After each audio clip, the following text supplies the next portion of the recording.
وَلَقَدْ يَسَّرْنَا الْقُرْآنَ لِلذِّكْرِ فَهَلْ مِن مُّدَّكِرٍ. قال رسول الله صلى الله عليه وسلم: بلغوا عني ولو آية.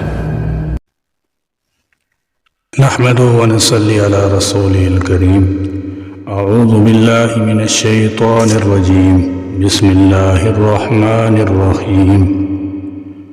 عن ابن عباس رضي الله تعالى عنه قال: مر النبي صلى الله عليه وسلم بقبرين إنهما ليعذبان وما يعذبان في كبير، أما أحدهما فكان لا يستتر، وفي رواية لمسلم لا يستنزه من البول، وأما الآخر فكان يمشي بالنميمة. سیدنا حضرت عبداللہ بن عباس رضی اللہ تعالی عنہما سے روایت ہے کہ رسول اللہ صلی اللہ علیہ وسلم کا گزر دو قبروں پر ہوا تو آپ صلی اللہ علیہ وسلم نے فرمایا کہ جو دو آدمی ان قبروں میں مدفون ہیں ان پر عذاب ہو رہا ہے، اور کسی ایسے گناہ کی وجہ سے یہ عذاب نہیں ہو رہا جس کا معاملہ بہت مشکل ہوتا، یعنی جس سے بچنا بہت دشوار ہوتا، بلکہ یہ دونوں اپنے ایسے گناہ کی پاداش میں عذاب دیے جا رہے ہیں جس سے بچنا کچھ مشکل نہ تھا۔ ان میں سے ایک کا گناہ تو یہ تھا کہ وہ پیشاب کی گندگی سے بچاؤ یا پاک رہنے کی کوشش اور فکر نہیں کرتا تھا، اور دوسرے کا گناہ یہ تھا کہ چغلیاں لگاتا پھرتا تھا۔ اس حدیث مبارکہ میں رسول اللہ صلی اللہ علیہ وسلم نے ان دو صاحبوں کے عذاب کا سبب ان کے دو خاص گناہوں کا بتایا ہے۔ ایک کے متعلق فرمایا کہ وہ چغلی کرتا تھا، جو ایک سنگین اخلاقی جرم ہے، اور دوسرے کے عذاب کا سبب آپ صلی اللہ علیہ وسلم نے یہ بتایا کہ وہ پیشاب کی گندگی سے بچاؤ اور پاک صاف رہنے میں بے احتیاطی کرتا تھا۔ لا یستتر ولا یستنزہ، دونوں کا حاصل مطلب یہی ہے۔ اس حدیث سے معلوم ہوا کہ پیشاب کی گندگی سے اور اسی طرح دوسری ناپاکیوں سے بچنا، یعنی اپنے جسم اور اپنے کپڑوں کو محفوظ رکھنے کی کوشش کرنا، اللہ تعالی جل شانہ کے اہم احکامات میں سے ہے، اور اس میں کوتاہی اور بے احتیاطی ایسی معصیت ہے کہ جس کی سزا آدمی کو قبر میں بھگتنی پڑے گی۔ اس حدیث کا خاص سبق اور خاص ہدایت یہ ہے کہ پیشاب وغیرہ کی نجاست سے اپنے کو محفوظ رکھنے کی پوری کوشش اور فکر کی جائے، اور جسم اور کپڑوں کے پاک صاف رکھنے کا اہتمام کیا جائے، اور چغلخوری جیسی منافقانہ اور مفسدانہ عادت سے بچا جائے، ورنہ ان دونوں باتوں میں کوتاہی اور بے احتیاطی کا خمیازہ بھگتنا ہوگا۔ اللہم احفظنا۔ طہارت کی حقیقت یہ ہے کہ حدث انسان کو ناپاکی کی طرف لے جاتا ہے، جبکہ طہارت انسان کو پاکیزگی کی طرف لے جاتی ہے۔ حدث سے انسان ناپاک ہوتا ہے اور طہارت سے انسان پاک ہوتا ہے۔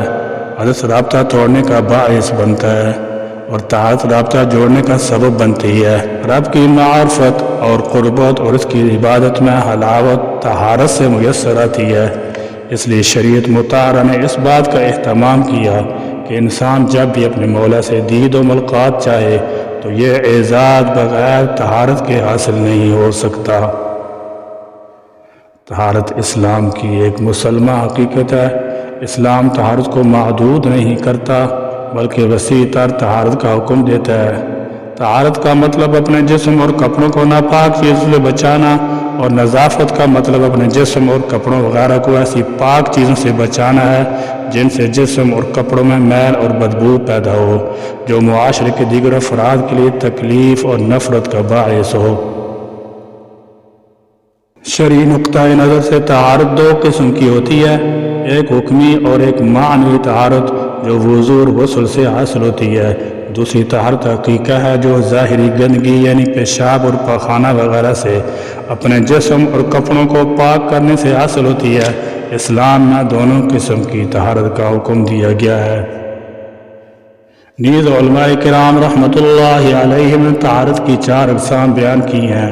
پہلا مرتبہ ظاہری طہارت کا یہ ہے جس کا پیچھے ذکر ہوا، جیسے جسم اور کپڑوں کو ظاہری گندگیوں یعنی پیشاب، پخانہ، گوبر اور خون وغیرہ سے پاک رکھنا، اور دوسرا مرتبہ اپنے اعضاء کو صغیرہ اور کبیرہ گناہوں سے دور رکھنے کا ہے، جیسے جھوٹ، غیبت، چغلخوری، زنا کاری اور چوری وغیرہ۔ تیسرا مرتبہ اپنے دل کو روحانی بیماریوں میں جیسے حسد، بغض، غیبت، دنیا کی بہت زیادہ محبت اور کبر وغیرہ سے صاف کرنے کا ہے۔ چوتھا مرتبہ اپنے دل کو اللہ تعالیٰ جل شانہ کے سوا ہر قسم کی محبت اور تعلق سے خالی کرنے کا ہے، البتہ جو محبت اور تعلق اللہ ہی کی رضا کے لیے ہو وہ اس سے مانے نہیں، جیسے استاذ اور طالب علم کا تعلق، شیخ اور مرید کا تعلق وغیرہ۔ شریعت مطہرہ میں طہارت کے ان تمام مراتب کے حصول کا حکم دیا گیا ہے، اور کامل انسان اسی وقت بنتا ہے جب ان تمام مراتب کو حاصل کر لیتا ہے۔ انسان اللہ تعالیٰ جل شانہ کی بندگی کا صحیح حق بھی اسی وقت ادا کر سکتا ہے جب وہ ظاہری اور باطنی اعتبار سے ہر قسم کی گندگیوں سے اپنے آپ کو پاک کر لے اور اپنے دل کو اللہ تعالیٰ جل شانہ کی محبت کے لیے ہی خاص کر لے۔ حضرت سلمان فارسی رضی اللہ تعالی عنہ سے مروی ہے کہ حضور اکرم صلی اللہ علیہ وسلم نے ارشاد فرمایا، جس شخص نے جمعہ کے دن غسل کیا اور اپنی کوشش کے مطابق اپنے آپ کو پاک صاف کیا، پھر کوئی تیل استعمال کیا یا اپنے گھر میں موجود کوئی خوشبو لگائی، پھر جمعہ کی نماز کے لیے نکلا اور 2 آدمیوں کے درمیان گھس کر نہ بیٹھا، اور جب امام خطبہ کے لیے نکلا تو خاموش رہا اور فرض نماز ادا کی، تو اللہ پاک ایسے شخص کے اس جمعہ سے اگلے جمعہ تک تمام صغیرہ گناہ معاف فرما دیتے ہیں۔ حضرت ابو ہریرہ رضی اللہ تعالی عنہ سے مروی ہے کہ حضور اکرم صلی اللہ علیہ وسلم نے ارشاد فرمایا، ہر مسلمان پر ہر 7 دن میں 1 مرتبہ اس طرح غسل کرنا اللہ تعالیٰ جل شانہ کا حق ہے، وہ اس میں اپنے سر اور اپنے پورے جسم کو دھوئے۔ اس طرح اسلام ہر ایک فرد کو پاکیزگی اور صفائی کی تعلیم دیتا ہے۔ اسی طرح اسلام اپنے ماحول اور معاشرے کو بھی صاف ستھرا رکھنے کی نہ صرف ترغیب بلکہ اس کا حکم دیتا ہے۔ سیدنا حضرت معاذ بن جبل رضی اللہ تعالی عنہ سے مروی ہے کہ رسول اللہ صلی اللہ علیہ وسلم نے ارشاد فرمایا، لعنت کا باعث بننے والی 3 چیزوں سے بچو، انسان کی آمد رفت کی جگہ پر، راستے کے درمیان اور سائے میں پیشاب پخانہ کرنے سے۔ اس حدیث کے پیش نظر فقہائے کرام رحمۃ اللہ علیہم نے ہر ایسی جگہ پر پیشاب کرنے سے منع فرمایا جہاں پر پیشاب کرنے سے عام انسانوں کو تکلیف کا سامنا کرنا پڑے۔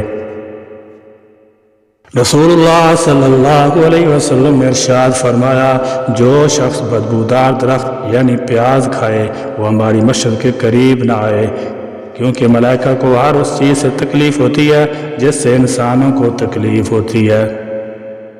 مذکورہ بالا حدیث میں صرف مسجد ہی کی ممانعت نہیں بلکہ ہر ایسی جگہ جہاں لوگوں کا کچھ مجمع موجود ہو وہاں بھی اس طرح کی چیز کھا کر جانا منع ہے۔ اس سے یہ بات بھی سمجھ آئی کہ اگر کوئی فرد نظافت کا خیال نہ رکھتے ہوئے دوسرے لوگوں کے لیے تکلیف کا باعث بن رہا ہو، اس کو لوگوں کے اجتماعات میں شرکت سے روکا جا سکتا ہے، اگرچہ وہ نماز ادا کرنے کے لیے جماعت میں شرکت ہی کیوں نہ ہو، جسے اکثر فقہائے کرام رحمۃ اللہ علیہم نے اسے واجب قرار دیا ہے۔ معاشرے میں رہتے ہوئے ہر انسان اور خاص طور پر مسلمان پر لازم ہے کہ اسلامی تعلیمات پر عمل کرتے ہوئے 3 چیزوں میں خاص طور پر پاکیزگی، صفائی اور ستھرائی کا خیال رکھے۔ سب سے پہلے انسان اپنی ذات اور اپنے کپڑوں وغیرہ کو صاف رکھے، جس میں درج ذیل چیزوں کا اہتمام کرے۔ ہر وضو کرتے وقت مسواک کرے اور ہو سکے تو دن میں 1 آدھ بار ٹوتھ پیسٹ بھی استعمال کیا جائے۔ نیز روزانہ یا کم از کم 2-3 دن کے بعد غسل کیا جائے۔ ہر ہفتے یا 15 دن میں یا کم از کم 40 دن گزرنے سے پہلے پہلے جسم پر موجود زائد بالوں کی صفائی کی جائے۔ داڑھی اور سر کے بالوں کو بھی وقتاً فوقتاً درست رکھنے کا اہتمام کیا جائے اور تیل لگانے کی بھی عادت ڈالی جائے۔ سنت پر عمل کرتے ہوئے ہفتہ یا 15 دن کے بعد ناخن کاٹنے کا خاص اہتمام کیا جائے، کیونکہ ناخن بڑھنے پر ان میں مٹی اور میل جم جاتی ہے جس سے بیماریاں پھیلتی ہیں۔ صاف ستھرے کپڑے پہننے چاہیے، خصوصاً جب کسی مجلس میں شرکت یا نماز کے لیے جانا ہو تو صاف دھلے ہوئے کپڑے اور خوشبو کا خاص طور پر اہتمام کرنا چاہیے تاکہ اس کی وجہ سے کسی دوسرے شخص کو تکلیف نہ ہو۔ اللہ تبارک و تعالی میں سرکار دو عالم صلی اللہ علیہ وسلم کی ان مبارک احادیث پر عمل پیرا ہونے کی توفیق عطا فرمائے، آمین یا رب العالمین۔ وآخر دعوانا ان الحمد للہ رب العالمین۔